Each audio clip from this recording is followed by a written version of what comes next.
учитывается. На это надо обратить внимание.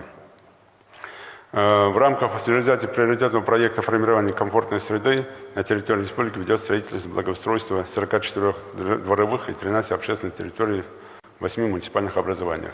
Здесь я еще раз подчеркиваю, внимание уделить этому и главам муниципальных образований. Только при наличии акта, только при наличии документа о том, что проведен сбор, сход этого населения, населенного пункта или же жителей этого двора.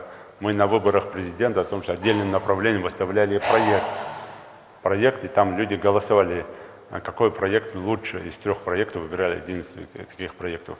Поэтому здесь и парламенту, и правительству взять на жесткий контроль, чтобы мы были примером по выполнению и реализации этих проектов. Это партийные проекты, и это до 2022 года. И если мы сейчас грамотно подойдем к реализации этих проектов, мы довольно серьезно изменим облик наших населенных пунктов и городов. В сфере жилищного строительства мы достигли хороших результатов. Планово мы это все выполняем. Но здесь я обратил бы внимание в том, что учитывать не только бюджетные проекты и объекты, а, как я уже говорил, и инвестиционные, и особенно частный сектор. Там мы тоже уделяем очень слабое внимание.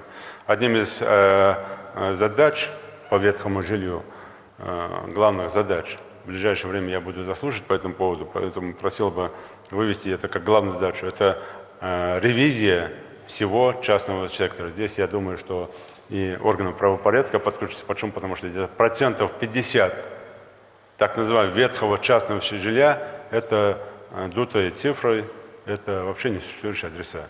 Поэтому здесь нам надо очень серьезно поработать. А это тоже влияет на рейтинг республики, в целом системы страны. Почему? Потому что у нас самое большое количество так называемого ветхого частного сектора. На это обращаю тоже внимание. Дорогие друзья, говоря о наших достижениях, которые мы имеем в 2017 году, конечно, мы должны говорить и о таких факторах, как индексы промышленного производства. Мы благодаря ряду проектов, в том числе и заводу полимерных труб, в том числе и предприятиям РИАК и другим предприятиям, которые мы построили, в том числе за счет частных инвестиций, за счет бюджетных инвестиций, они дали хороший результат. Но при этом мы должны с вами подчеркнуть, что мы до совершенства не довели ряд предприятий, которые построены за счет бюджетных средств. Правительству здесь надо поработать, ускорить процесс передачи в Ростех и завода по энергосберегающим лампам, найти в рамках ГЧП тех, кто сопроводит этот проект, как швейная фабрика и предприятие детского питания, но при этом, конечно, это максимально привести в соответствие с законом.